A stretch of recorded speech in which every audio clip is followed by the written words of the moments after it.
Man, you're doing the keto diet, you're gonna die. You're gonna die. That's what's happening. You need carbs before the workout to give yourself energy, during the workout to not bunk, after the workout you need carbs to recover from the exertion, and at any other time of the day you need carbs as well, because otherwise you're gonna hit the wall and go into starvation mode. Starving. Now, this can be quite misinterpreted and taken out of context. By practically, you mean not really. Can you train hard on the ketogenic diet? How does ketosis affect your performance? Will your muscles dissolve into a big chunk of wobbly jello if I don't eat carbs after working out? This and many more in today's Body Mind Empowerment podcast. My name is Simland, and in today's episode we're gonna go into the science of how keto adaptation changes the way your body uses fuel sources at different intensities of exercise. We're gonna talk about the endurance, CrossFit, HIIT cardio, bodybuilding, powerlifting, gymnastics, and walking your dog as well. So let's get on with it. Body Mind Empowerment. Get stronger, faster, smarter, quicker, friendlier, more helpful, more driven. Everything the body needs. Control your mind. First of all, let's start from some of the basics. There are several fuel sources the body can use. Glucose from carbohydrate and sugar molecules is the default fuel because it's fastly absorbed and it gives instant energy. Burning carbohydrates in the Krebs cycle is called glycolysis, which creates pyruvate that then gets converted into ATP. Fatty acids from dietary fat or your own body fat go through beta oxidation, which creates ketone bodies, triglycerides, and other phospholipids. Compared to other macronutrients, fatty acids yield the most ATP on an energy per gram basis, which makes them the most abundant fuel source in animals. Ketone bodies are byproducts of fatty acid metabolism that provide an alternative fuel to glucose. They can actually be seen as the fourth macronutrient after protein, carbs, and fat because of their unique metabolic substrates. Then there are some other fuel byproducts that can be converted into energy through some pathway or another, such as lactate, glycerol, protein, branched-chain amino acids, and many more. You're always burning a mixture of different energy molecules, whether from glucose, ketones, fatty acids, lactate, and many more. What proportion of each you're currently using depends on the intensity of physical exertion, your overall metabolic condition, and your degree of keto adaptation. Since the 1960s, it was thought that a high carbohydrate diet maintained physical performance and muscle glycogen by preventing fatigue, which was induced by muscle glycogen depletion. Basically, you run out of muscle glycogen and your body goes into an energy crisis. Therefore, you need to eat a lot of carbs. I fed him spaghetti. The simplistic view of how your body uses fuel is that you're burning primarily fat at lower intensities of exercise, and at higher levels of exertion, you start using more glycogen and glucose. This is known as the crossover effect, with a progressively increased contribution of carbs as a fuel source. It promotes the notion that you can't perform high-intensity sports while eating a low-carb keto diet. In reality, your body needs glucose from carbohydrates under certain metabolic conditions.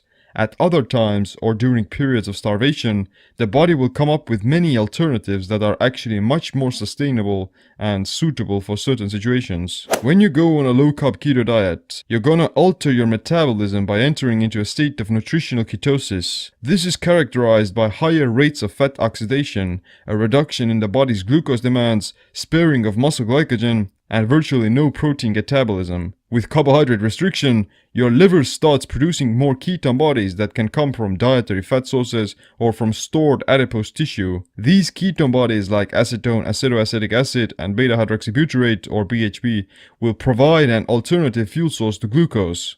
Even though the brain and other vital organs need about 100 to 120 grams of glucose every day, keto adaptation enables ketone bodies to cover nearly 70% of that required energy. The remaining energy the brain needs can be covered by converting fatty acids into glucose through a process called gluconeogenesis. In fact, after keto adaptation, your body's overall glucose demands will decrease even more, and you don't even need that much glucose. In 2016, Jeff Volek and Stephen Finney did a study called FASTER, which stands for Fat Adapted Substrate Oxidation in Trained Elite Runners. The study showed that ultra-endurance athletes who had keto adapted for 9 to 36 months showed extraordinarily higher rates of fat oxidation. Here are the main findings of the study. First, they were using fat for fuel even at the intensities of 70 to 80% of their VO2 max, compared to the 55% of the high-carb control group. Secondly, peak fat oxidation was 2.3-fold higher in the low-carb group, and it occurred at a higher percentage of VO2 max. Thirdly, during submaximal exercise, fat oxidation was 59% higher in the ketogenic group. And fourth, there were no significant differences in resting muscle glycogen and the level of glycogen depletion even after 3 hours of exercise. Over the course of a 3-hour run at 65% of VO2 max, the low-carb group was burning 30% more fat and 30% fewer carbohydrates than those who ate high-carb. Some of the subjects on the keto diet actually burned 98% only fat and only 2% glucose at 65% of intensity. Keep in mind that fat oxidation doesn't refer to losing body fat directly, it refers to what proportion of fatty acids gets burnt in the Krebs cycle, and in the case of these low-carb athletes, they were able to fuel their exercise with primarily fat. Therefore, they could have continued to exercise for several hours without running into an energy crisis, as long as they still had enough body fat with them. The fat from food and the fat from your belly, they're metabolically very similar, and the keto-adapted athletes, they were literally burning through their own body fat for energy, and they could have easily gone for hours and hours upon end. These results contradict the consensus view of the crossover effect that states that you can't burn fatty acids above 60% of your VO2 max. They show that after keto adaptation, the body becomes increasingly more efficient at using fatty acids at higher intensities of exercise, which in turn spares muscle glycogen for only near maximum efforts. It also decreases the need for carbohydrate refeeding for maintaining performance, because body fat is fuel. First we render fat. This is also important for understanding how does your body store backup energy and in what situations does it get released. Glucose gets stored in the body as glycogen. A few grams are circulating the bloodstream, 100 to 150 grams are stored in the liver,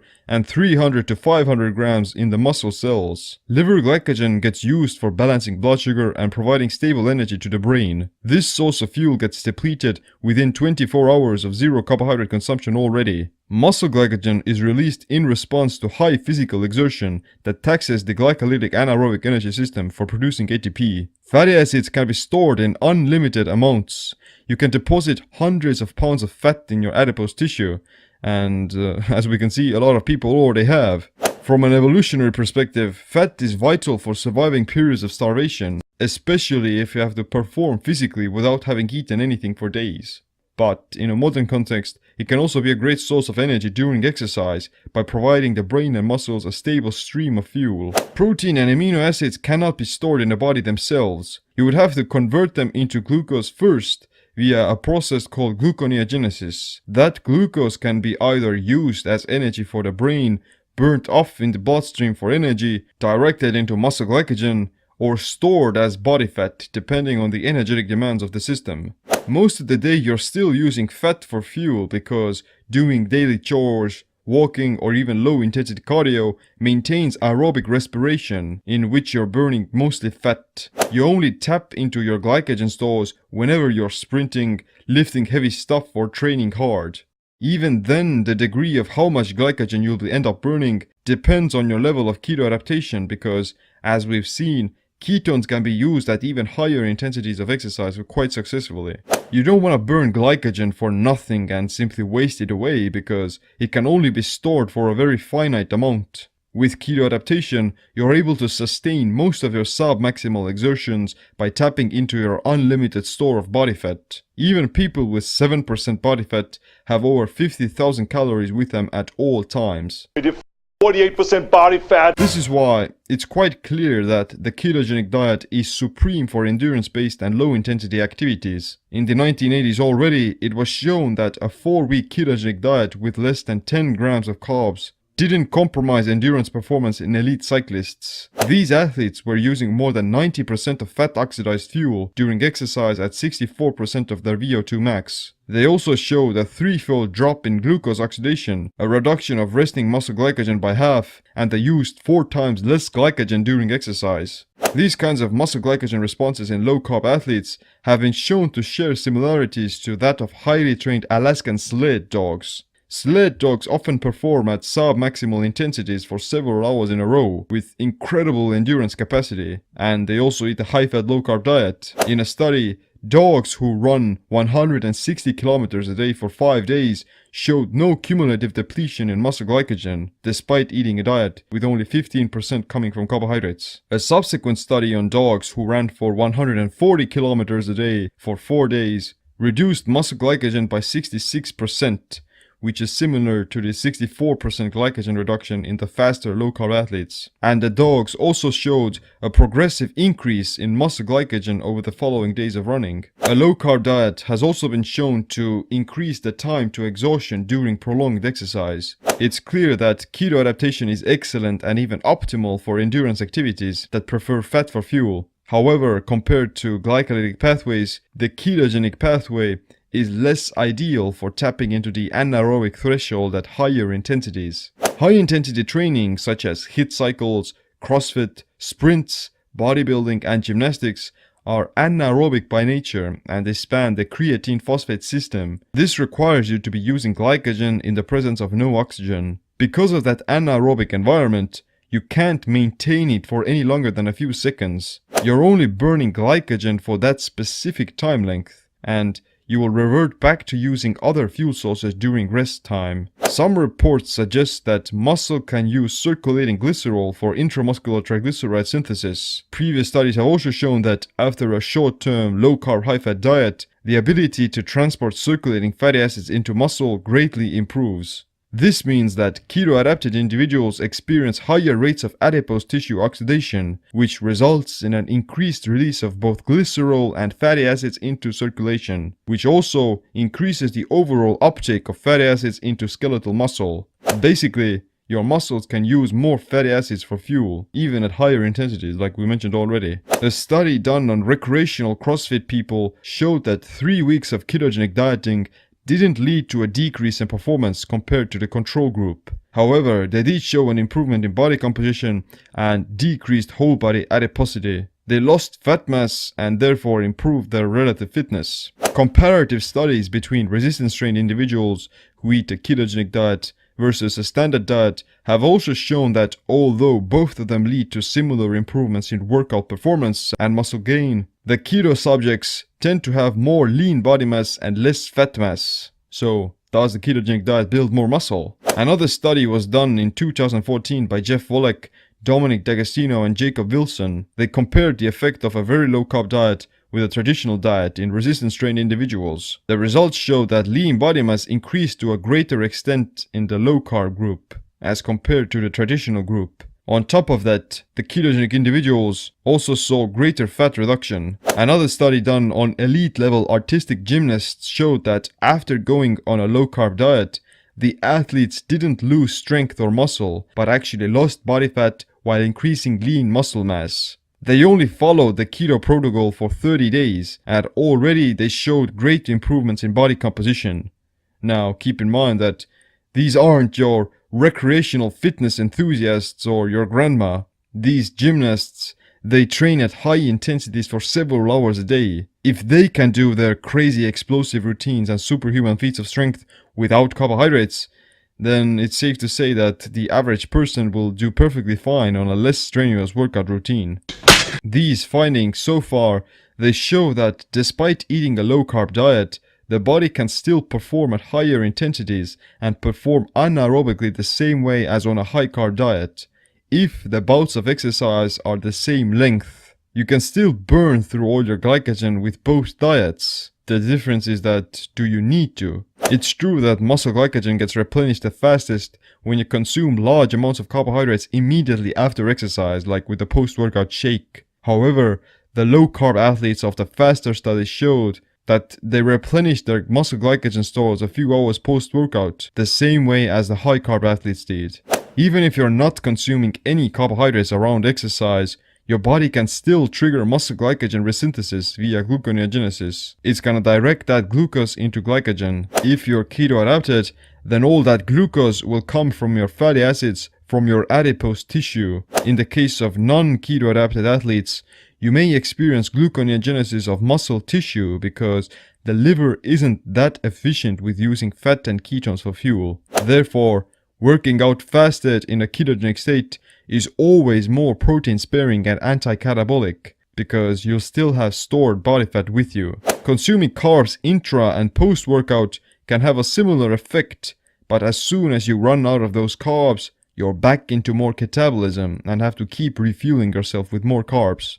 Lactate and glycerol can also contribute to muscle glycogen resynthesis. Lactate is the byproduct of glucose metabolism, and it's been shown to contribute up to 18% of skeletal muscle glycogen synthesis after high-intensity exercise. Basically, during high-intensity workouts, you're producing a lot of lactic acid by burning off your muscle glycogen, and then you're using some amounts of that lactate to replenish some of the glycogen that you lost. What?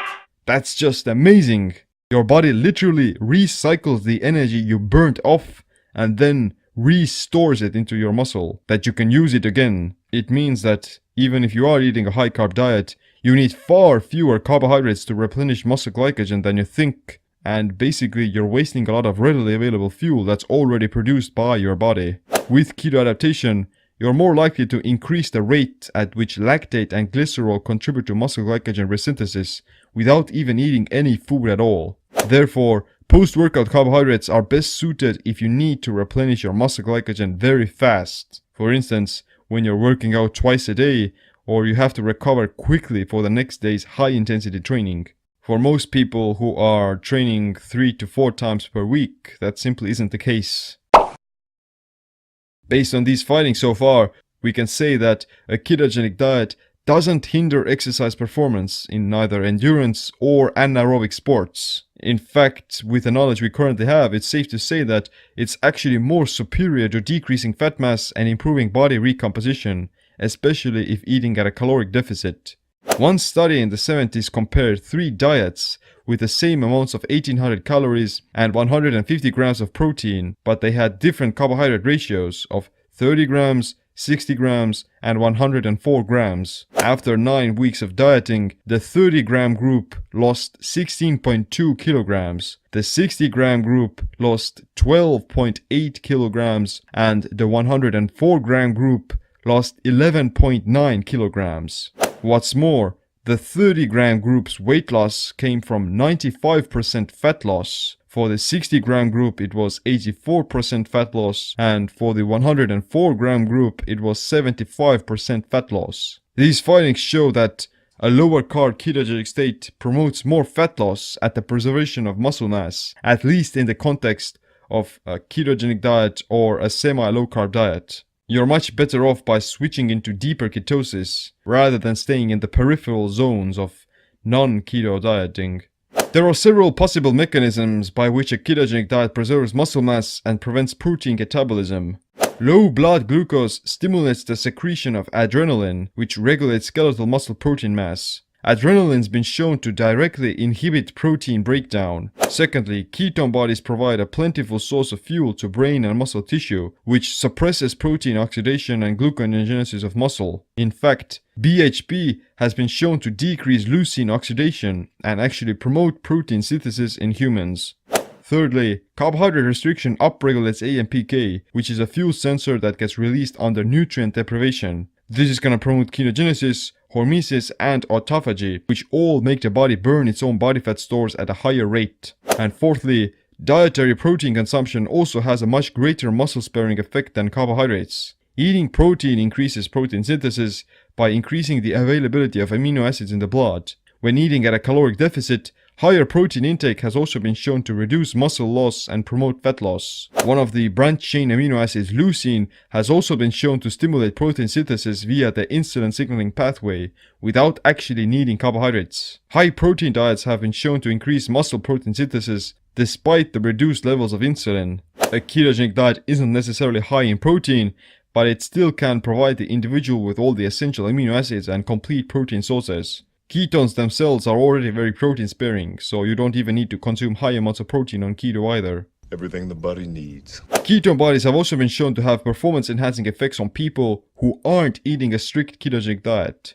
HMB, or beta-hydroxy-beta-methyl butyrate, is a ketone body that gets produced as a byproduct of leucine metabolism. Unlike other amino acids that induce protein synthesis, HMB acts more like an anti-catabolic agent that minimizes protein breakdown during intense exercise. A 12-week study done on resistance-trained individuals showed that HMB fatty acid supplementation resulted in an increase in total strength, increase in vertical jump power, and increased lean body mass gain. It also reduces muscle-induced damage and improves recovery. One of the main ketone bodies, beta-hydroxybutyrate, has been shown to upregulate the expression of antioxidant genes. It's been shown that BHB can reduce the generation of reactive oxygen species by the mitochondria, which leads to less oxidative stress and lower inflammation. The ketogenic diet has also been shown to increase the size and number of mitochondria in the cells, which leads to a greater ability for any single mitochondrion to produce more ATP with less energy.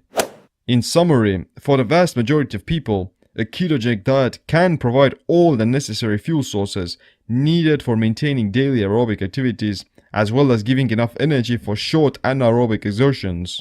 However, when it comes to high-intensity training, then there are still some implications and constraints that have to be kept in mind. There are a lot of individual differences dependent of genetics, your degree of keto adaptation, the type of exercise you're doing, and your macronutrient profile. But it's still generally okay to add some carbohydrates into the keto diet if you're doing a lot of glycolytic sports. If you're performing high intensity exercise for longer and with fewer rest intervals, then your body will have troubles resynthesizing its glycogen with just fatty acids. Examples would include Ironman triathlon, a competitive sports game, a 3-hour high-volume bodybuilding workout, a CrossFit game event, or having more than 2 workouts a day. Workouts that aren't as taxing or frequent don't require the addition of carbohydrates, although they may still help. Examples include Olympic weightlifting, powerlifting, gymnastics, endurance, cycling, or short high-intensity cardio. The 2 main ways of adding carbs around your workouts are the targeted keto diet, where you consume a small number of carbs during high-intensity exercise, and the cyclical ketogenic diet, where you eat low carb for a week and then have a refeed day. This also raises the question, why bother trying to become keto adapted if you have the possibility to refuel with carbs? Why not just eat carbs all the time? Well, the answer is quite self-explanatory and obvious. You want to maintain lower levels of blood glucose and insulin the majority of time, as to promote your body's ability to oxidize its own fat stores and reduce oxidative stress. Carbohydrate restriction has been shown to have many health benefits, starting from fat loss, neuroprotection of the brain, better biomarkers, stable energy, and ending with mitochondrial density and longevity. Burning fat causes less oxidative stress to the mitochondria, and it produces more energy per calorie. Being dependent on carbohydrate refeeding is also quite a fragile position to be in. You're always limited by your glycogen stores, and you have to structure your entire day around eating to not become catabolic. After becoming keto adapted, you can tap into your stored body fat very fast and easily, which keeps you energized even while fasting for 5 days or more, and you're not going to even lose muscle mass. You don't have to be in strict ketosis all the time to stay keto adapted, but you do need to maintain a semi-ketogenic state of glycogen depletion to build up these fat oxidation pathways into your metabolism. You have to remember that working out harder and grinding your face off all the time isn't necessarily gonna give you more results or get you in better shape. In fact, too strenuous exercise too often can lead to adrenal fatigue and muscle loss. It's definitely not healthier or better in the long term. Looking at professional athletes killing it at the gym and going beast mode, it can be motivating and useful for going hard for a brief moment, but in most cases, you're actually better off by doing less rather than more. In the example of powerlifting or gymnastics, you don't want to go into the anaerobic mode or start breathing heavy because your form is gonna suffer. In those sports, you want to practice the skill of doing complex motor patterns, which require you to be rested and focused. In the example of building muscle and burning fat, you're also better off by focusing on getting stronger, not going to failure with each set. Compound full body movements are much better for getting bigger and stronger, and you don't have to squeeze out the living juice from every single muscle fiber to see some results. Oh, it's a deep burn! When you look at most people who exercise in the gym, then they're doing biceps curls, they're doing triceps extensions, but they're still skinny fat, so... Just watch out for the guns. If your goal is to improve aerobic capacity, then it's also better to focus on building up your fat-burning machinery by becoming keto adapted. This is gonna raise the ceiling at which you can burn fatty acids for fuel. For the vast majority of people, less is more, and you have to focus on the quality of your workouts. If you give the body the appropriate stimulus, it has no other choice but to adapt, and you have to be very strategic with what fuel you provide yourself with. The goal isn't to be so dogmatic that you just go hard in with a singular approach. Oh, I'm either all in or keto, or I'm just gonna eat all the carbs in the world. All of it. So here are some of the key points to remember. First, when it comes to low intensity activities ranging from walking your dog and doing endurance sports, then you're better off by becoming more keto adapted because you'll be able to burn more fat at higher rates of your VO2 max, and therefore you can increase the length of your performance without bunking. It's also much better for weight loss because you'll be burning through your body fat, not the carbohydrates you consumed or your muscle tissue even. Secondly, when it comes to exercise that is high intensity by nature, but only lasts for a certain period of time, like powerlifting, weightlifting, gymnastics, plyometrics, a short CrossFit WOD, or HIIT cardio, then you can still perform equally as well on keto as with carbs, given that your muscle glycogen is full and that you're rested. If you're resting in between sets for 3 to 5 minutes, then that's plenty of time for you to recharge your muscles for the next set, even without eating carbs. Thirdly, when it comes to high intensity exercise that taxes the lactic acid and anaerobic respiration system for a longer period of time, such as Ironman triathlon, doing multiple CrossFit workouts in a row, or depleting your muscle glycogen with a 3-hour bodybuilding workout with short rest intervals, then you may experience a slight drop in performance because this kind of exercise will deplete your muscle glycogen and therefore restricts your ability to produce explosive ATP because you don't have time to recover. In this scenario, it doesn't even matter if you are eating a high carb diet because you'll be still burning through your muscle glycogen the same way as if you were to eat keto. To continue maintaining your performance in these sports, then you need to consume some carbohydrates anyway, so it doesn't matter whether you're coming off from a high carb diet or a keto diet, because your muscle glycogen stores can be filled with both diets. Fourth, when you're working out 3 to 4 times per week, then you're perfectly fine with a strict ketogenic diet because muscle glycogen can resynthesize itself with purely fatty acids within 24 to 48 hours of recovery. And fifth, adding carbohydrates into your workouts aren't necessary in 80% of the cases. However, they can provide a short-term performance-enhancing effect when doing anaerobic sports or doing brief high-intensity exercise. Carbs during low-intensity cardio may actually hinder your performance because you may kick yourself out of ketosis and therefore cut yourself away from accessing your unlimited stores of body fat. You have to remember the larger perspective, which in most cases isn't actually getting a six-pack or winning a CrossFit WOD. Most people exercise for recreation and longevity, which is why you don't need to dedicate your entire life to working out. The ketogenic diet that makes you keto adapted improves your body's ability to produce energy from its own internal fuel sources. It makes you much more flexible than a non-keto diet because you need to go through a period of keto adaptation to reap the benefits of keto adaptation, whereas the opposite cannot occur. My own default baseline diet is gonna be the ketogenic diet in some degree because of the mental clarity and health benefits. I may play around with some carbs here and there, but it's not necessary nor detrimental for my keto adaptation. That's the beauty and freedom of metabolic flexibility. You're not dependent on any fuel source, but you can stay adaptable in any situation. I could do this all day. If you want to learn how to work out on keto with the application of different energy systems and fuel sources, then check out my Keto Fit program. It has a 30-day meal plan, a 4-week workout routine, and 50+ recipes with a ton of extras. For the guns, they'll get you. So, that's it for this episode. Make sure you leave us a review on iTunes or any of the other podcast applications that you may use, like Castbox, Stitcher, or Podbean, whatever it may be. Subscribe to the YouTube channel as well. Thanks for listening. My name is Seem. Stay tuned for the next episode. Stay empowered. I have very little time to get to the gym, so I have to scope my guns at the office.